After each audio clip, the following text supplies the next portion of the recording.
Welcome everyone. Is this mic working at the moment? If not, it's a small enough room. Thank you very much all for coming today to see Major General Buster Howes in his capacity and role as Operations Commander for Operation Atalanta. The General has had a long and distinguished career with the Marines, serving in a variety of different conflicts and theatres, but it's in his UNAVFOR role that he addresses us today. So we'll be keeping the conversation strictly to the piracy issue rather than any others. Obviously piracy is something that continues to dog international shipping, particularly in the Indian Ocean and the Gulf of Aden. It's constantly evolving in terms of its tactics and in terms of its location. And so to have as comprehensive an update from the very source dealing with the problem of piracy from an EU perspective, I think should be very enlightening. So I won't delay anymore. I'll hand straight over to the General, who will hopefully tell us all about Operation Atalanta and its effectiveness. If I'm very enlightening, it would be a first. I recognise all sorts of faces here. Thank you for the interest you've shown. I look forward to sort of unpacking this subject. I speak as a European officer on behalf of the European Union's naval force, which is based, my headquarters is based in Northwood, and it's a great privilege to come here to Arundel House to engage with you today. I plan to talk for about 30 minutes, leaving plenty of time for questions and discussion at the end. And in outline, I want to cover the genesis of the problem, the international military response, how the threat has developed, and the current challenges. And we'll put some pictures up. All power corrupts and PowerPoint corrupts absolutely. At least there will be one or two things to distract you if I start to drone on. I'm struck that 324 years ago today, the Philosophiae Naturalis Principia Mathematica was published by Newton, which sort of presaged an extraordinary change in thought that would significantly accelerate the ongoing scientific revolution. And I can remember as a boy of 11 examining the first edition of this document at Christ Hospital. I had to sit in the library. And the best way of public schools, it was completely unguarded, so you could look through it. And I remember the librarian appearing over my shoulder and saying, "It's written in Latin." And I said, "Yes, I recognise that." And he said, Newton, despite the fact that he was a philosopher and mathematician, wrote it in Latin because he reasoned that if people were bright enough to be able to read and understand Latin, they were smart enough to agree with him. So on the one hand, we've got Newton's Principia, and then in 1937, Spam was first introduced onto the market by Hormel's, the food company, food corporation. And I suspect what I've got to say, whether enlightening or otherwise, will sit somewhere between Newton's Principia and the metaphorical version of Spam. I will leave you to judge. It's been said that there's nothing new under the sun, any history you don't know about. Then he wrote about the effects on Roman trade of piracy off the coast of the land called Punt 2,000 years ago.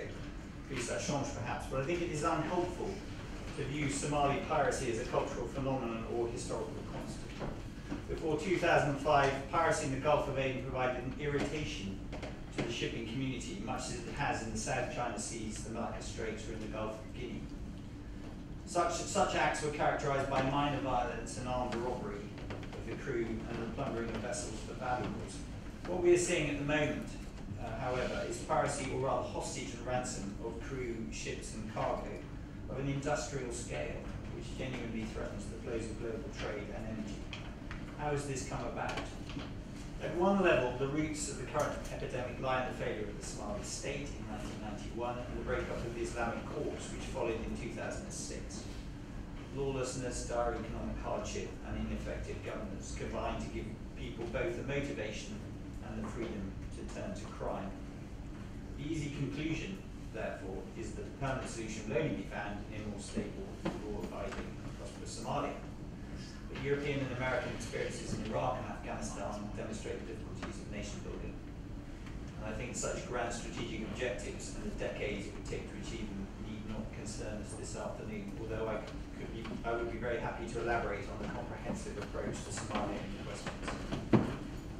Maritime trade in general and fishing in particular provide a vitally important livelihood to communities in the Horn of Africa. It is an interesting aside, the Somali word for fishing is the same as the Somali word for piracy. Sapir and Wall's theory of linguistic relationships indicate, the language is both affects and reflects our view of the world. The urban myth about the Inuit and 5,000 words for snow.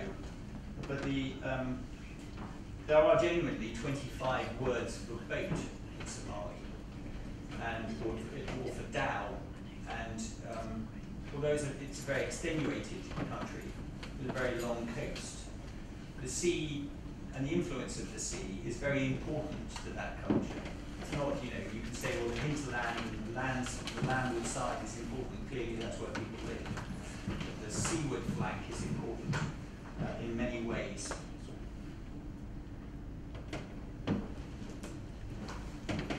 The failure of the Somali state has also heralded the abuse by foreign seafarers of Somali territorial waters and fishing grounds. Some commentators point to piracy as the culmination of attempts by Somali fishermen to protect their territorial waters from illegal fishing and environmental damage allegedly caused by the dumping of toxic waste. The narrative runs that intimidation against foreign fishing vessels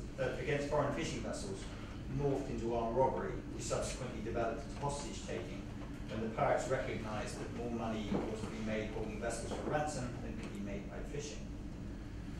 The beginnings of the current problem manifested themselves in the Gulf of Aden, where merchant vessels were hijacked by small groups of men in skiffs equipped with small arms, ladders, and grappling hooks. The Gulf of Aden is important because it is a vital transit point for global trade and provides relatively sheltered waters. At its narrowest point, the Bab al-Mandeb Straits, it is only 16 nautical miles wide. 23,000 vessels transit the area each year, carrying 20% of global trade, worth about $1 trillion US. It is bounded on all sides by some of the poorest and most unstable nations on Earth. Rather as affluent boulevards attract pickpockets and beggars, this strategic maritime artery provides rich pickings for seaborne criminals. Piracy went from being an irritant to a threat to global trade. It also threatened World Food Programme aid shipments being transported from Mombasa to Mogadishu, Bosaso, and Berbera on the Puntland coast. By 2008, the scale of pirate attacks had reached such a level that there was growing international pressure for something to be done. Following the United Nations Security Council resolution in September 2008, the European Union stepped forward and established Operation Atalanta, the first EU maritime operation to be directed under the Common Security and Defence Policy. And this was set up in only 10 weeks, initially with a one-year mandate to December 2009. There have subsequently been two further extensions, taking the mission and mandate to December 2012, and I would confidently expect this to be extended again. My mission is to protect the World Food Programme, Amazon, and other vulnerable shipping, help to deter, repress, and prevent acts of piracy off the Horn of Africa, and to monitor illegal fishing. In relatively short order, the EU naval force was joined by two other organisations, NATO, to establish Operation Ocean Shield in August 2009, and the US-led Combined Maritime Force, or CMF for short. The first priority was to protect the ships transporting World Food Programme aid to Mogadishu and Bosaso. EUNAVFOR alone is responsible for this escort task, and it consumes approximately 20% of my available forces. Since the start of the operation, we have escorted 108 aid shipments, representing over 500,000 metric tons of food aid, and daily we are responsible for feeding some 1.1 million Somalis. Since we began this escort task, no World Food Programme shipments have been attacked. In light of the incipient famine in the Horn of Africa, it seems likely in short order that this important task will become yet more important. Secondly, we focused on coordination between merchant shipping and military forces. EUNAVFOR created the award-winning Maritime Security Centre for the Horn of Africa, or MSC HOA, based in my headquarters in Northwood, which provides a one-stop shop for merchant shipping companies and masters to register their movements, get up-to-date advice about self-protection measures and exchange information. The UK Maritime Trade Organisation, UKMTO, based in Dubai, provides a similar coordination function. As more and more nations contributed military forces to this endeavour, the need for further deconfliction grew. The Shared Awareness and Deconfliction Forum, or SHADE, meets every 6 weeks in Bahrain and allows the principal counter-piracy partners and independent deployers, such as China, Russia, India and South Korea, who send standalone vessels to coordinate their activity. I am well aware that unity of command is an important military principle, and none of us would design the current model if given a free hand and a blank piece of paper in the way that it is. But at the tactical level, cooperation between all the counter-piracy actors is extremely good, and we achieve the next best thing to unity of command, which is unity of effort. This is, after all, how maritime forces have traditionally done their pragmatic business. Deterring piracy has been more difficult, and we have pursued a twin-track approach, ensuring, so far as possible, that military forces are on hand to respond to pirate attacks, and encouraging merchant vessels to improve their own self-defences against attack. The creation of the internationally recommended transit corridor, the IRTC, provides a protected seaway for maritime trade. Typically, we station between 4 and 8 ships as pickets, which allows us to respond within 30 minutes to an attack anywhere along its length. The EU, NATO and CMF all contribute forces to this task. And this slide shows the disposition of forces yesterday morning. You will also note that some nations provide ships to escort convoys from one end of the go to the other, which complements our activities. I'm happy to discuss those two models in questions if you are interested. Ships which are pirated are almost exclusively those with a low freeboard, which move slowly and do not keep a proper lookout. Early on in our mission, we worked with the major shipping organisations, such as OCIM, Intertanko, and others, to define and codify best management practice. This is currently passing through its 4th revision.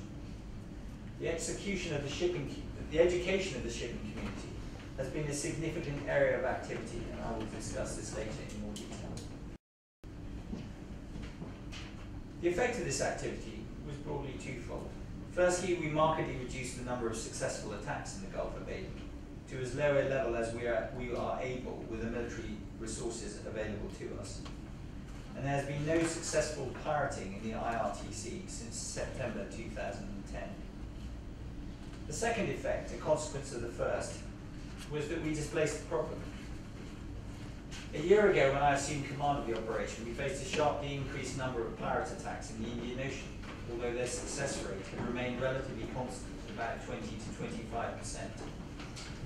That is, they were having to put to sea in greater numbers and mount more attacks in order to maintain the number of ships held hostage. We also observed the problem was spreading outwards, further and further from the Somali coast in order to follow the herd of merchant traffic. Let me briefly show you how the problem has metastasized during the course of the last 18 months, and there's a succession of 4 slides here. From being centered on the Goa through that narrow aperture of relatively calm water which enables small boat activities, and into the Somali Basin, and then extending northeast, east, and southeast, to being concentrated where it is now in the Arabian Sea, an area which is euphemistically known as the Fan. I shall now take a moment to plot the current problems before I set out some thoughts on how they might be tackled. Piracy can now affect ships operating just 200 miles from the coast of India, or in the Mozambique Channel far to the south, and within a couple of hundred miles of the South African coastline, an area of almost 5 million square miles. It is all but impossible for me to have an effect over this vast area of ocean. This presents the maritime forces involved in counter-piracy with a real challenge. Our area of operations covers approximately 2.6 million square miles. The radius of action of a frigate operating at its normal cruising speed of 15 knots is clearly 15 nautical miles in an hour, which it means that it can respond in an hour to an incident anywhere within this very small disk, representing 700 square miles. Can you see the disk? A small dot. At its maximum speed of 30 knots, it can cover 2,800 square miles in an hour, represented by this larger disk. If that warship also has a helicopter, then the area it can cover increases to about 31,400 square miles, represented by this third disk. But clearly a helicopter, the effect of a helicopter is a limited one. It would take approximately 83 helicopter-equipped warships, DDFF, destroyers and frigates, to provide sufficient coverage to guarantee a 60-minute response over this entire area. In the most recent incidents, the mean warning time we have been given by ships under attack has been 10 minutes. So there is a real, the brute arithmetic of this problem brings the challenge into sharp relief. We are consequently heavily reliant on intelligence to focus our operations effectively. We are meeting with some successes, largely through the more sophisticated use of maritime patrol and reconnaissance aircraft based in Djibouti and the Seychelles, and deploying as far south as Mombasa in order to cover the southern Somali coast. We are also investigating how we can extend MPRA coverage over more of the ocean through forward basing and crucially to share more efficiently all the intelligence which results from this activity and in a more nimble fashion. To illustrate my point, an Orion P-3 maritime patrol aircraft can reconnoiter nearly 340,000 square miles in an hour. So that's 10 times what a helicopter-equipped warship is capable of doing. In addition to the tyranny of distance, it is clear that the pirates are evolving their tactics to meet the changing counter-piracy response. This is a game of cat and mouse. We have noticed a general trend towards more kinetic attacks, now routinely involving rocket-propelled grenades, as well as an investment in more powerful outboard engines, for example, to catch faster-moving merchant ships. A recent development is the increased use of motherships in response to our efforts last autumn to interdict pirate action groups as they left the coast. In this we had considerable success and intercepted, I think, 34 vessels of various sizes. However, in a short period, in December of last year, we saw what we believe to have been the coordinated deployment of 11 pirate action groups from Somalian anchorages using already pirated vessels to get further from the coast and to loiter for longer periods, effectively using them as floating pirate camps. As well as greater range and sustainability, using a merchant ship also gives the pirates access to radar, LRIC, and such, so they can spot their quarry under 50 nautical miles away. More recently, this trend has fallen away, in part because we think it exposes them to a number of symmetric vulnerabilities themselves. The challenge of logistical sustainment, which dogs all seafarers in this vast ocean. It also increases their costs, constrains their cash flow, and makes it easier for us to identify and track them. It also clearly places their prize vessels at greater risk. The move from using skiffs and whalers to exploiting already hijacked vessels, such as dhows, fishing vessels, and motor vessels, introduces another complication, the presence of hostages. Any action we take against the pirated vessels potentially increases the risk of hostages, either from the collateral effects of our actions or from the actions of their captors.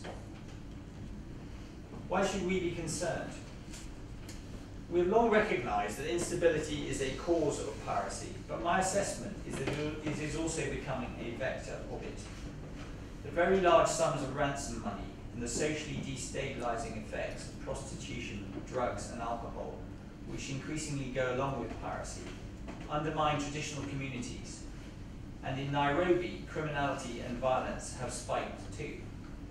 The potential economic effect on the region in Kenya and Tanzania in particular is significant. Tourism in the Seychelles is down 30% due to the threat of piracy. When the tanker MV York was hijacked in October 2010, the Seychelles was left with only two days of gas supply, and few tankers were prepared to risk those waters without protection. Kenya's economy is also heavily dependent on tourism, over half of which is coastal based. In 2008, 53 cruise ships visited Mombasa. In 2009, it was 3. Last year, just 1, and that was attacked. 12 African countries rely on the ports of Mombasa and Dar es Salaam for their trade. Over 80% of Uganda's trade transships through Mombasa. Large reserves of gas and oil have recently been discovered off the coast of Tanzania, and the threat of piracy increases both the difficulty and cost of exploration and extraction. On the subject of energy security, 56% of Britain's gas imports pass through the Gulf of Aden. That is 2 ships a day loaded with liquid natural gas bound from Milford Haven. The UK has little strategic stocks of LNG. An interruption to their vital flow of energy, this vital flow of energy, will soon impact on electrical generation. This concern does not just confront Britain. My assessment is that we are at risk of an isolated incident having strategic implications. An example of this could be a cruise ship being hijacked and 500 people on board in one go, or an environmental catastrophe as a pirated supertanker runs aground or large numbers of hostages are killed. Such an act would quickly increase the calls for governments to act, and there would be little notice. Let me examine just one other scenario. Let us suppose that one of the 2 LNG carriers on their way from Qatar to the UK each day was attacked. What might happen?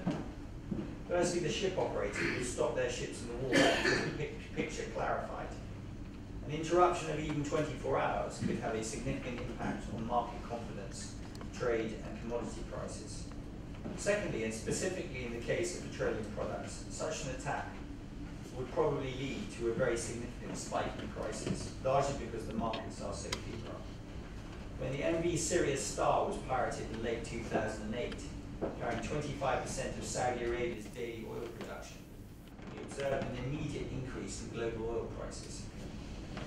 Thirdly, seafarers and their employers would react to this significant shift in the perceived risk of navigating this piece of sea. The psychological dimension of this issue on the 745,000 seafarers that ply the world's oceans, 40% of whom routinely cross the Indian Ocean, should not be underestimated. Seafarers are already extremely nervous. In February, we saw the first execution of a seafarer by his captors on the German ship, the MV Beluga Nomination. And in March, the 4 American crew of the Yacht Quest were also killed, we think in a dispute between pirate gangs. This had the potential to be game-changing, but the pirates appeared to be as aware of the Rubicon they crossed as the seafarers were. And in general, pirate groups are careful to safeguard the life of their hostages.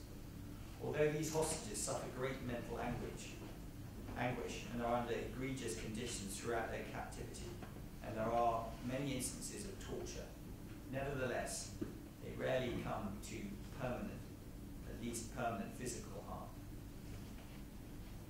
In this regard, the pirate business model is sophisticated, I use the word advisedly, and fairly disciplined, but in other ways it is not. Until very recently, the pirates have ransomed the ship, the crew, and the cargo as a single entity, and their financial demands take no account of the size of the vessel nor its cargo. Negotiations for the release of a very large crude carrier settled at about $4 million currently. And the demands for a small yacht with a crew of 2 misguided individuals can start at a similar figure. But ransom payments are increasing, which leads to commensurately longer negotiations, and the longer the vessel is held, the more dangerous it becomes for hostages. Average ransoms have moved from about $1.5 million US in 2008 to about 4.4 million today, although the peak reached earlier this year is now 12 million US dollars. The financial escalation arises from a contracted jeopardy known as total loss, a contractual line in the sand after which the insurer becomes responsible for recompensing the cost of vessel, cargo and crew, vessel and cargo, a potential sum of several hundred millions of dollars. As this deadline looms, negotiators start throwing money at the ransom problem to seal a deal.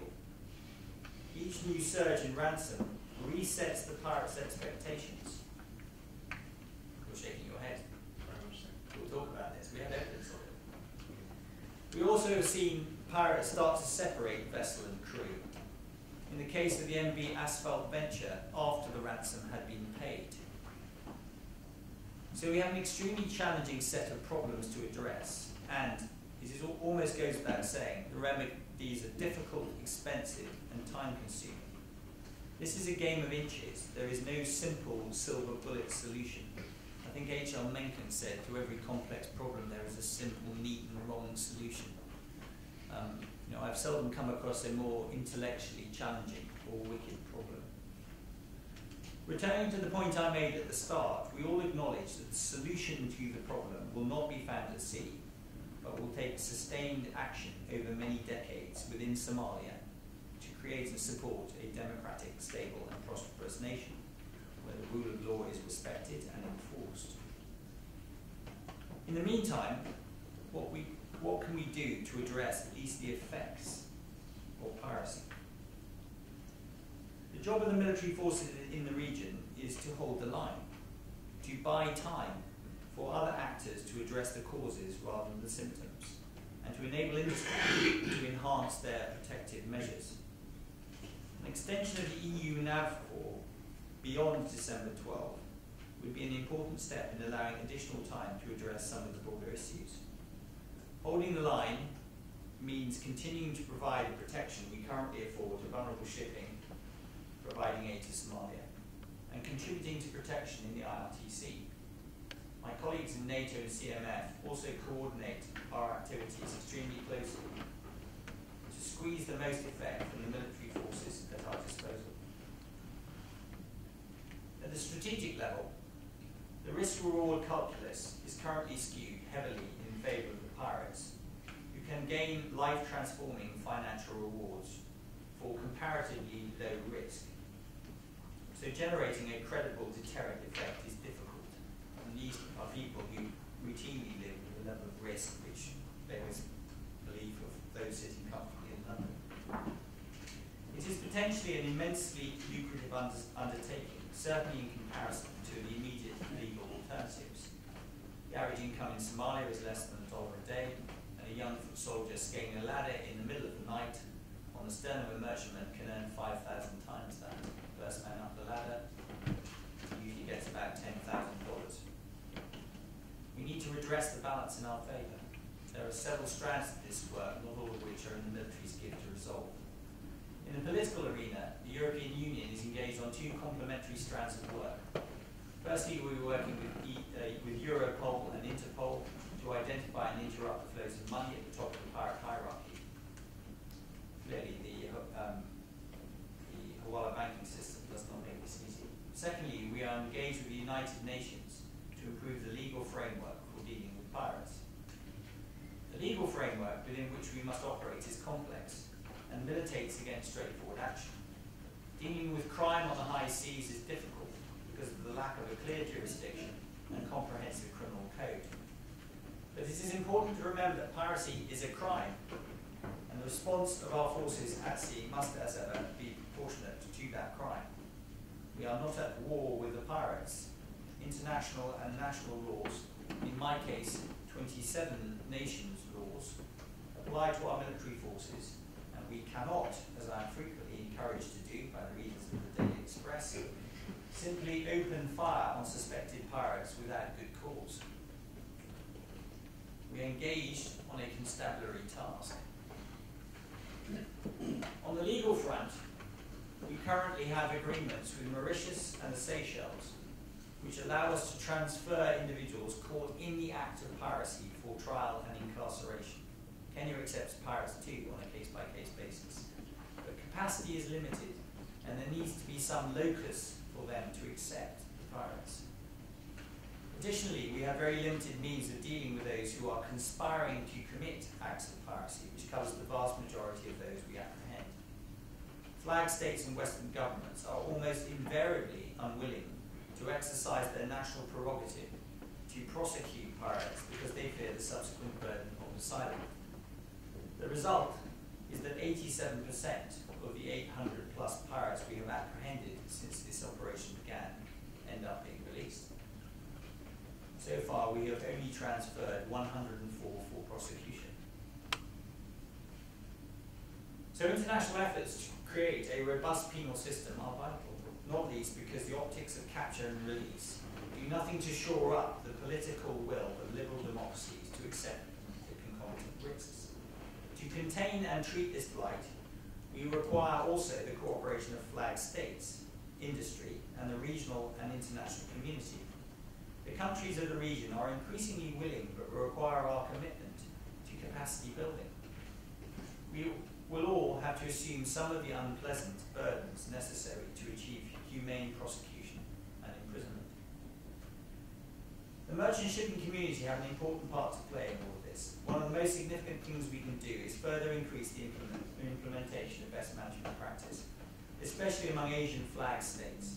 This is without doubt the single most effective way of diminishing the risk of being pirated, and concerns relatively simple and inexpensive measures, such as maintaining adequate lookouts, placing obstacles at deck edge level, and telling the counter-piracy forces that you are in the high-risk area, so we can manage the white picture. Industry estimates that this costs about $40,000 per vessel. Vessels which are pirated are overwhelmingly those which are not fully conforming to this practice, as I've already outlined. Often they don't register with MSC HOA or the UK MTO in Dubai, so we don't even know where they are. 40 of the 114 flag states still refuse to share ships' location data, which represents 10% of ships in the high-risk area. We now name and shame ship operators which do not comply with BMP and share the information with the International Maritime Organization and flag states, and the situation is improving. An area of specific interest is the provision of armed security. A vessel with armed guards aboard has never been pirated. Climbing 15 to 20 meters up a ladder or rope on the side of a pitching vessel from a small boat in the open ocean is one thing. Doing so whilst being shot at is another. On the one hand, military forces, what we term vessel protection detachments, or VPDs, provide an excellent defense against pirate attack. And in the specific case of the World Food Programme, the presence of a VPD significantly increases the utility of the escorting ships. And I remind you that 20% of my assets are dedicated to this task. And these ships can then stray further from their station and conduct complementary tasking. But with over 48,000 vessel movements a year across the Indian Ocean, there is inadequate capacity to service everyone with a VPD. Another model, and one which is increasingly being adopted, is the deployment of private armed security companies. This throws up complex legal arguments, but unofficially, PASCs are already being used by, we estimate, about 20% of merchant ships passing through the ban, and this figure is rapidly growing. My concerns are twofold. The use of PASCs should be regulated and coordinated to ensure that the protection they provide is adequate, sustainable, and safe. And the use of PASCs is not seen by the merchant shipping community as the solution which means they don't have to invest in other aspects of BNP. Potential confusion emanating from a pirated ship with armed PASCs on board, which we then attempt to disrupt or to take back, are obvious. So a codification of best practice is urgently required. Militarily, we have investigated a range of options within our current means and capabilities to increase the pirates' costs and risks, essentially to undermine their current sense of impunity. We come back to this sort of psychological dynamic again. Operational security prevents me from discussing the details, but there is now the political will in the EU to conduct surgical strikes against pirate capabilities. Use the word surgical advisedly. Some of this we can do within our current forces, such as destroying towed attack skiffs without warning. The final area I'd like to discuss is regional maritime capacity building. If we accept that we need a regional solution to a regional problem, and many in the Indian Ocean have this view, then it will be necessary to increase regional maritime capacity. Patrolling the exclusive economic zone to deter piracy does not require sophisticated and expensive frigates and destroyers, but the regional Coast Guard capacity is nascent, and the EU is currently examining ways to bolster it. Inevitably, there is nervousness that intervention in Somalia will just lead to better trained pirates. But there is lots that we could do to build the capacity of Djibouti, the Seychelles, Kenya, and Tanzania to police their own waters where this risk would not be so high. Western nations could then concentrate on defeating piracy in the deep water, where realistically regional coast guards will not be able to have an effect. In summary, I have, I hope, given you a reasonably candid exposition of the challenges we face, as well as some ideas we have for tackling the problem in the medium term. I would not want to leave you with the impression that EUNAVFOR is impotent. Far from it. Working with our coalition partners, we are having considerable effect. Counter-Piracy forces disrupted 98 attacks in the last 11 months, 38 of them by my organisation. And happily, no vessels were pirated in May or June, the first months without a successful attack since September 2009. But we are realistic about the scale of the challenge that we face. The European Union and others are well aware of these demands too, and action is in hand in Brussels and the United Nations to deliver enduring solutions. Meanwhile, the committed men and women at sea, headquarters staff, and I will continue to protect vulnerable shipping, disrupt attacks whenever we can, and deter pirates from setting to sea. Thank you. Thank you, General. I think that was extremely comprehensive and erudite. I've been to a lot of piracy briefings over the last 12 to 14 months, and I can confidently say I've gone to none that have referenced linguistics, Pliny, Newtonian Principia, and Meccan all in the same briefing. So, given the intellectual calibre of the usual Delighted Less audience, I'm sure the questions will be as rigorous intellectually as that briefing was. We've got about 20-25 minutes for Q&A, and the General's happy to talk about any piracy-related issues. So if you do have a question, just please put up your hand and mention your name and affiliation beforehand, and we'll get it and go to you. There should be a mic trying to sting as well, so if you wait for the mic to arrive. I'm talking about gardening or restoring Victorian watercolours or other things of that nature.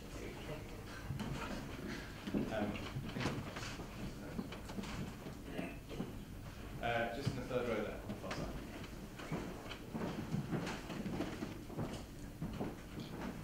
Ransom hikes. Yeah. My name is Dominic Donald. I work for a company called Aegis. We're the advisors to the Joint War Committee at Lloyd's of London, helping them to determine which areas of the world are so dodgy that special war risk, additional war risk premiums need to be applied.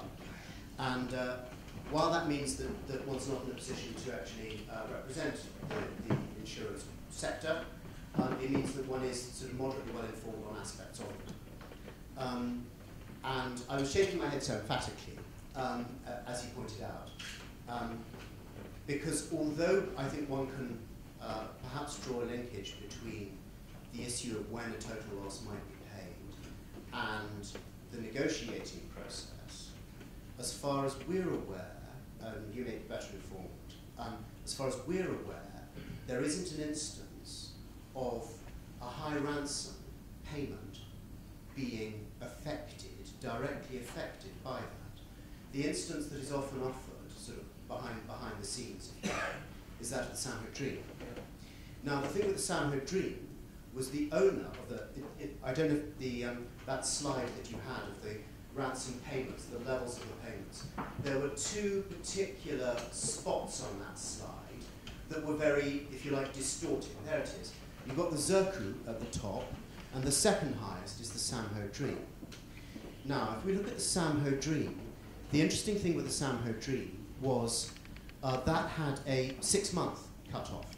And once the owner hit 5 months and the negotiations were still bogged down, it appeared that the owner's interest in paying the ransom that the captors were asking for diminished.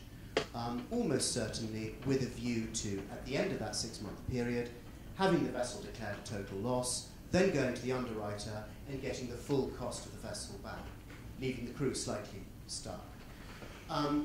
What actually happened was he hit the 6-month mark, he declared the vessel a total loss, he went to the underwriters and they said, because it's been sitting in Somali waters unmaintained for 6 months, it's now worth 10% of what it was when we insured it. So the payment was made 7 days after the 6 months. The only way he was going to get his asset back was if he paid more. So in a sense, he got slightly stuck by that process. The other instance, the Zirku, that one is interesting because if you look at the instance, if you look at when the Zirku was taken, and you note what the Zirku's cargo was, and then you note when the Zirku was actually ransomed. I think it was only about 6 weeks, 7 weeks between the two. It was incredibly quick as a ransom negotiation process. And during that period, Libya went pear-shaped. And the price of the Zirku's cargo went up by, the value of it went up by 35%. So what happened, probably, and I can't be certain about this, but you know, a certain amount of looking into this over the years would suggest that what happened was that at the beginning of the ransom negotiation process, when all of the key parties, the underwriters for hull and cargo, the owners, the people who were going to take on the cargo once it was delivered, when all of those guys sat down together and decided what it was that should be paid, they fairly quickly found that their initial estimate of what was fair to pay actually could go distinctly up. And if they paid more, then the differential between what they planned to pay and what they would eventually pay was more than made up for by the increase in value of the cargo, which is why we had a record turnaround in terms of the speed of the ransom. So if you take those two out of the equation, it's incredibly anomalous. While undoubtedly, as far as the pirates are concerned, they are shaping the way that pirates see the ransoms they can insist on, it is not yet clear that they are going to shape the ransoms that are actually paid.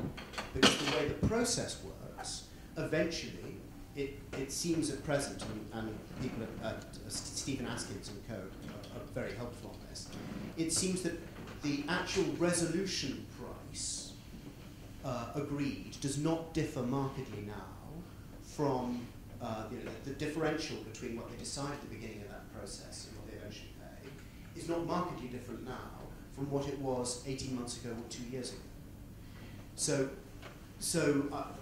that's why I was shaking my head. Oh, I follow you all the way to the end, your last sentence, because it seems to me, at least our statistics indicate that we started at about 1.5 million and now sit at about 4.4 million on average. Oh yes, no, absolutely, but it's going up, but in significant part, one would argue that's because all of the assets involved have gone up. So if you've got pirate gangs that are 3 times the size of what they were, and there are twice, their overheads increased hugely. So therefore, if you've got 3 times as many people involved in the game, then the ransoms are going to go up. And so, I mean, one of the other aspects recently, the speed of, the average ransom period has been 134 days of date. But we've had a rate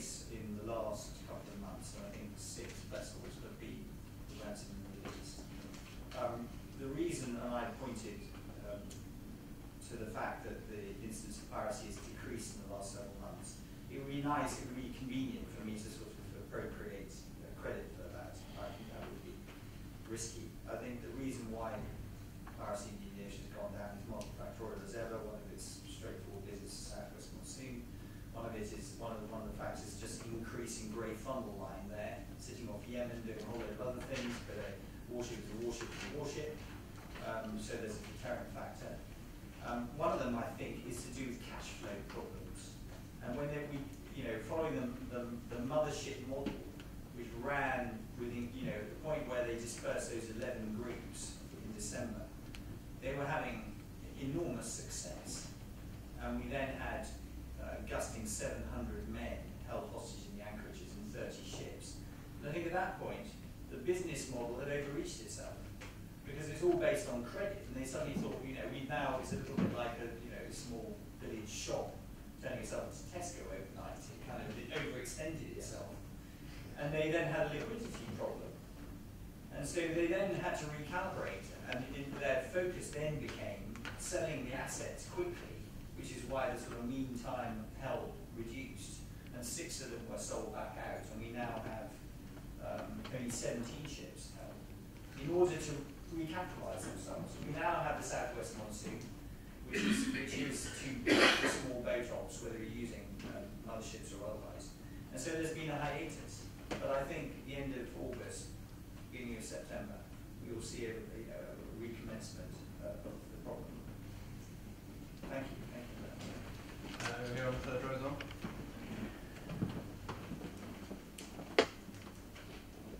Mike Mason from the Greenwich Forum. Buster, I wonder if you can comment on the international law, the United Nations Convention for the Law of the Sea, and whether you think that offers a legal code that is sufficiently robust to deter piracy in general, and whether it needs to be amended. I gave evidence to the Foreign Affairs Committee, which was streamed to the internet a week and a half ago. I was asked for a tax on this issue. I had my legal with me, which was advantageous. So let me give you a sort of paraphrased, paralegal view of this issue.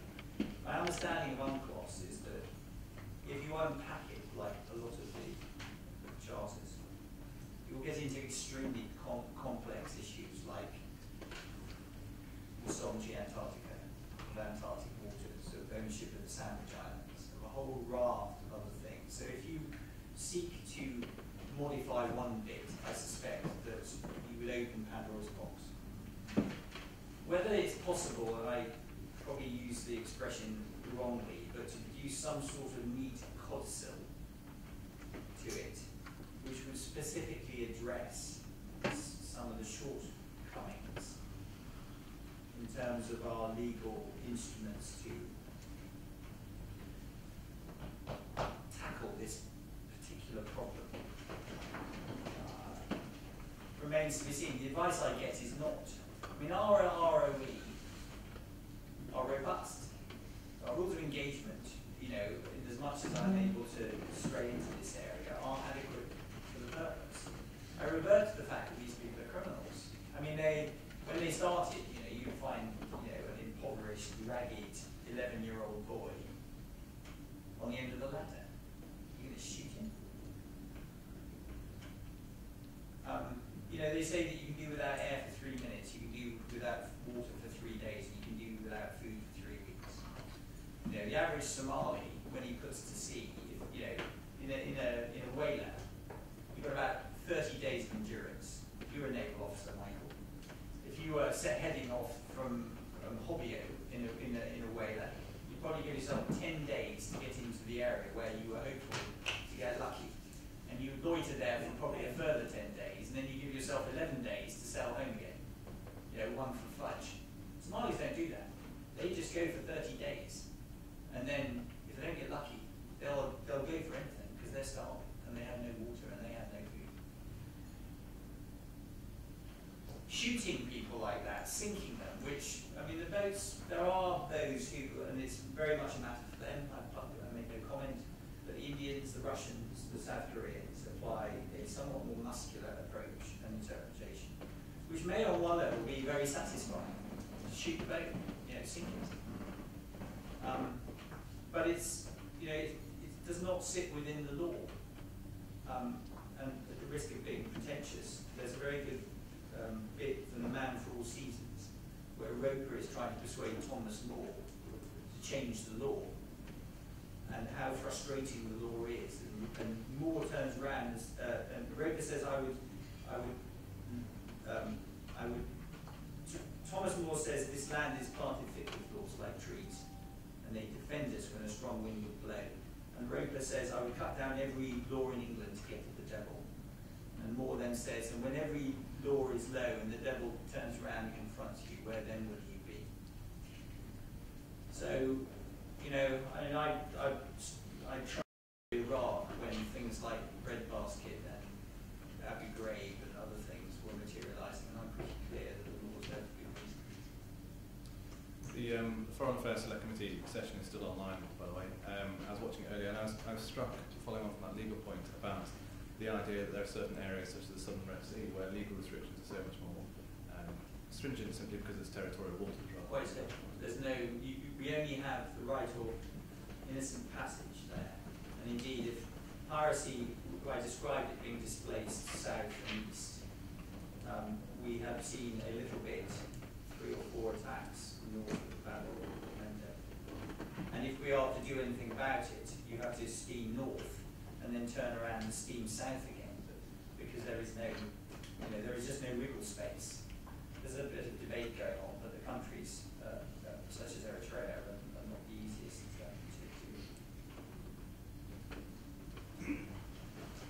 Andrew Brooks, Director there. You talk about Maritime reconnaissance pilots. So where I'm coming from is aviation. You have a lovely chart where people of my vintage couldn't even see your face. But when P3 came in, then it became sensible. And yet Europe is rubbish when it comes to maritime reconnaissance. We as a maritime nation have kicked everything into touch. The French have got 7 serviceable ones. MR is nothing in Europe. Nobody's invested in it. Germans have just bought the Norwegian. No, wrong. The Dutch have just bought. No, the Germans have just bought the Dutch. The Dutch got rid of that. Yeah. So really, how do you look at it? Do you get slightly exasperated? Because although we talk the talk, and we do our things in Europe, when it comes to things like aviation, which are crucial for the policemen on the block, monitoring what's going on, but actually nobody's putting their money where their mouth is. In fact, we, who arguably the great maritime nation of the world, have just kicked everything into touch. And without that, I suspect we're not going to go very far. The word we, this is a deeply political question, sir, and thank you for it. The word we, for me, refers to 27 nations. I would simply say, on behalf of those, as the EU Maritime Commander, MPRA are an immensely valuable asset. I think I made that clear. Reconnaissance pull, both, to be able to, well, principally to be able to place my surface assets in this vast area is essential. I mean, there are ways around it. There are various commercial companies looking at balloons, which have incredible endurance. We used blimps in Afghanistan in order to give regional surveillance, enduring regional surveillance, gazing, ISTAR. And there are projects which I think the Americans are sponsoring to use balloons over the Indian Ocean, which can hold station in the sort of winds that will blow and can do the job, and will just, a very good value for extended periods of time, under slinging the sort of optics that you require. So there are alternatives to, P3 and the like, and people are actively examining them. Whether Europe does enough on this front, I guess is a debatable issue. You'll forgive me if I don't express a view.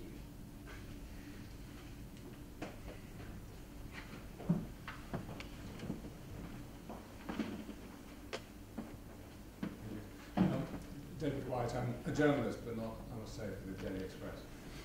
It's the Daily Express journalist, I know I'm going to get wild right now. I shall look forward to it tomorrow. You spoke of 11 relatively organised pirate groups, and of the need to identify the flows of money at the top.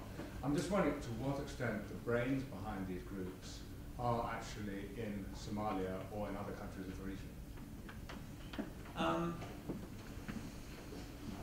We have a pretty good understanding of the nodes through various methods, some of which are sensitive, but quite a lot aren't. You know, when I describe them as sometimes sophisticated, but often not, they leave an enormous amount of ground sign, you know, not least when a ship is handed back, which we look at quite carefully. There's a degree of sort of site exploitation subsequent. And as a consequence of that and other activities, we have a pretty fair idea of who's who in the zoo.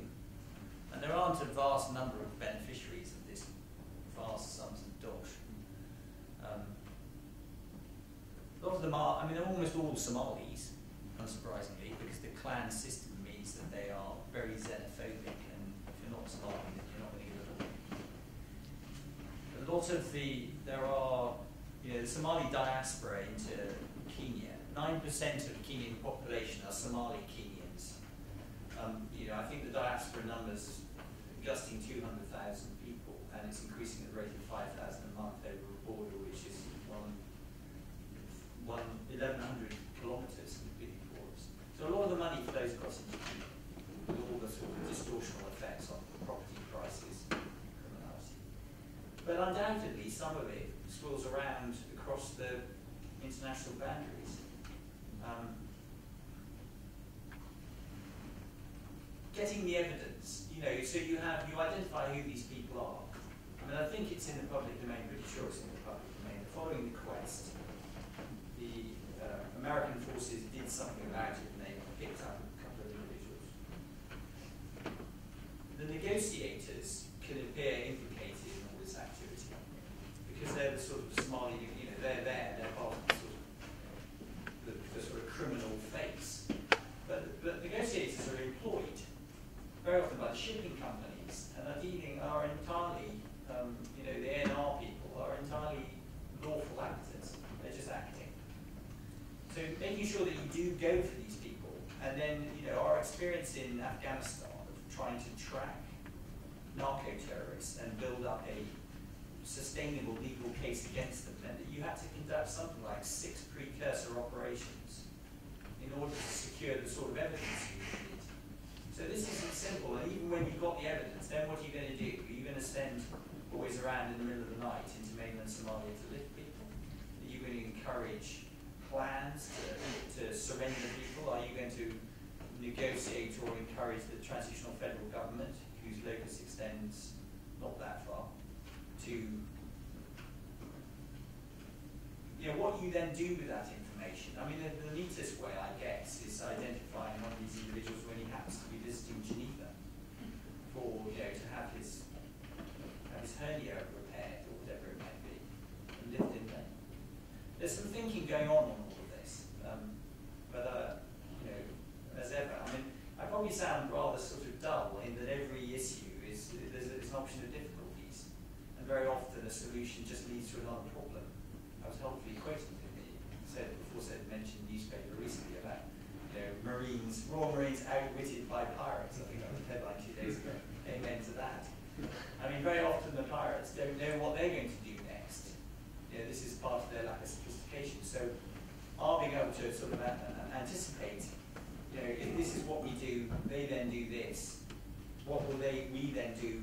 Thinking sort of 3 or 4 orders down the line is quite a challenging thing. They're very nimble, like always in their houses. To what extent is the Hawala money system used to transfer cash? I think a great deal. I don't know if anybody has a specific expertise in this, but I mean, on board the ships, it's all done in credit, and we routinely find notebooks. So the wee boys at the front line, you know, everything is capped, whatever it might be, food, alcohol, their supplies are all sort of paid, it's all done in credit, and then when the ransom comes in, you know, their share is then divvied up. And you know, it's a sort of, the accounts are left when they leave the ship. But for the more substantial movements of the ransom payments, I think that all that's done through, you know,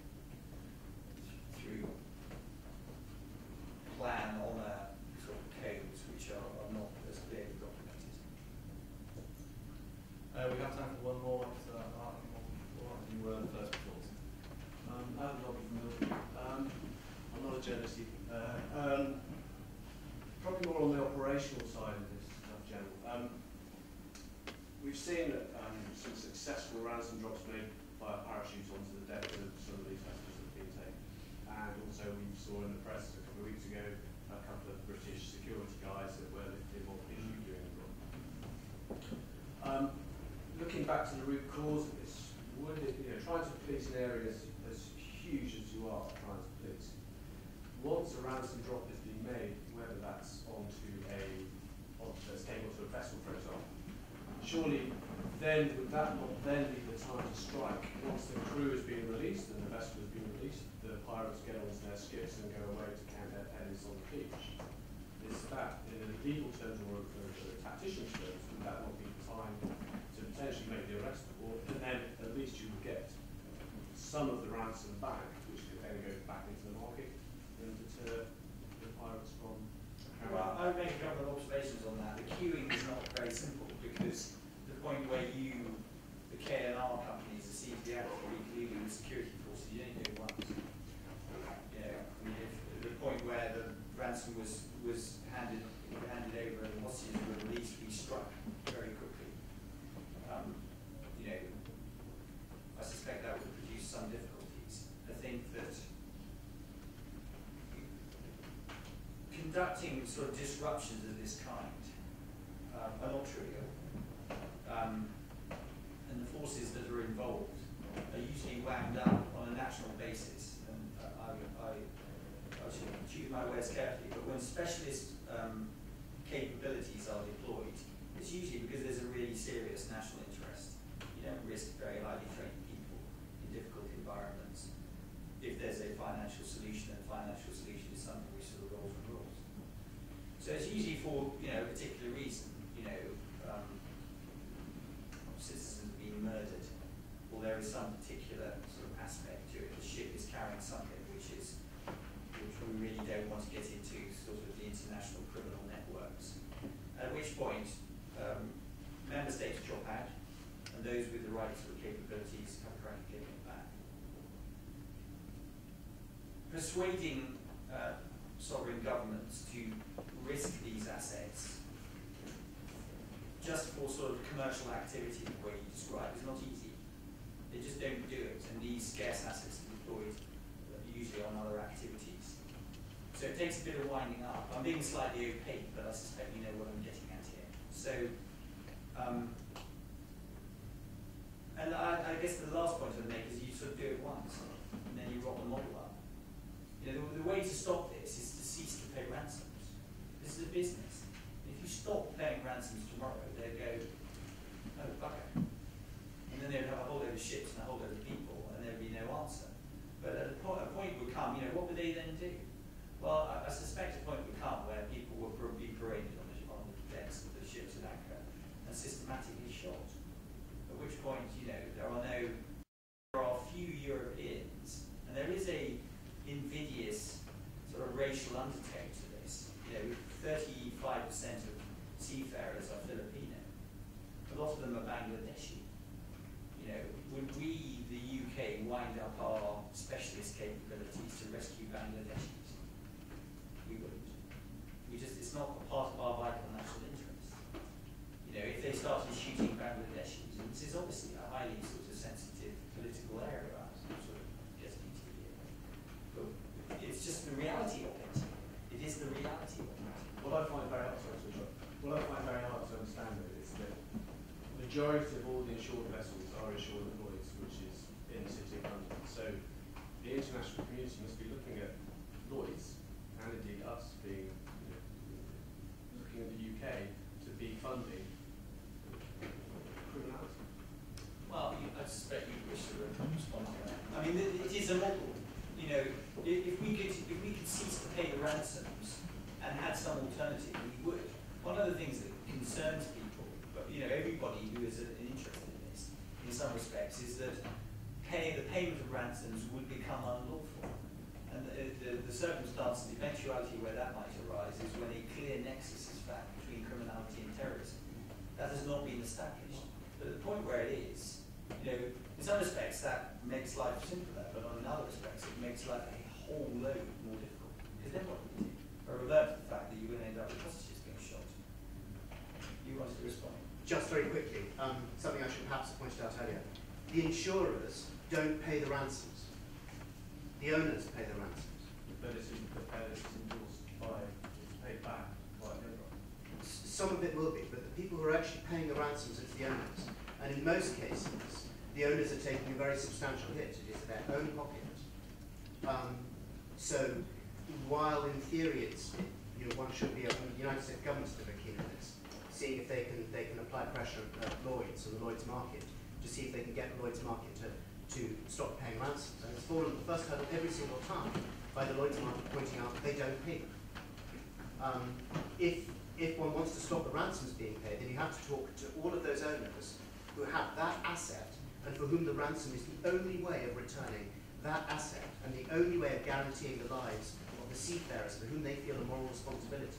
You have to tell those owners, and there are 100,000 vessels in the world, you have to tell those owners that they cannot pay back, that they cannot pay ransom to secure their property, but in many cases they feel the government's concern have not made a sufficient attempt in the past to ensure could travel the high seas safely. And obviously that's their perspective. But I mean, so you move into a really very difficult. I mean, I think I'll just make one other comment, which is when I started this 13 months ago, I had a certain level of cynicism with regards to what motivated the big organisations in terms of ransom payments. And I thought I was clear that it was all about the bottom line. But I have genuinely been persuaded that they have a very, very strong sort of moral concern for their sea. It's a genuine thing. It really is. The big organisations worry first and foremost about their crews. Now, you could say that, and I revert to this issue of blocks of the Filipinos, for example, at the point where they were frightened of, should they decline, to navigate the Indian Ocean in future? That's 30% of the labour force. So you need to look after them psychologically. You could say, oh well, no worries, you just go around the wall. You just avoid the ban. But at the point where the problem is displaced into the fan, the Indian Ocean is an area of vital interest now and increasing interest in the future. We just can't allow a small number of people of this kind with sort of asymmetric ability to hijack, quite literally, that huge area of the globe. We just can't. We can't back away from this issue. I'm over the hook. We have one more question on the road if you're willing to say Yeah, it. sure. Just in the front row. Hello, Matt. Do you have a question? I do, yes. Does the law matter? And who to does it matter? Well, I think I sort of tried to point out to the gentleman over there that my view as a soldier is that the law matters. You would expect me to say this. The law matters fundamentally. Both the sort of moral and ethical aspects of doing right. If you depart from the sort of the code book, then where are you? It's hugely tempting. I mean, I've talked often to boys working in difficult, brutal environments where one's moral compass can drift. It's a sort of you lose you can't see. You are so often making decisions, difficult time pressure decisions between wrong and wrong. But if you make no attempt then to be guided by what you understand to be the law of armed conflict or the code book, you end up with no references at all. And that way, I mean, it's not unreasonable to say that you end up with things like melee again. And that can't be right. It can't be right. Do pilots have any idea of law? Probably not, but that's not the point. That's not the point. I think that's a sufficiently philosophical point at which to end. I won't quote more at you again. I think all it leaves for all of us to do is to thank the General for a very engaging session. So if you'll just join me in giving a round of applause.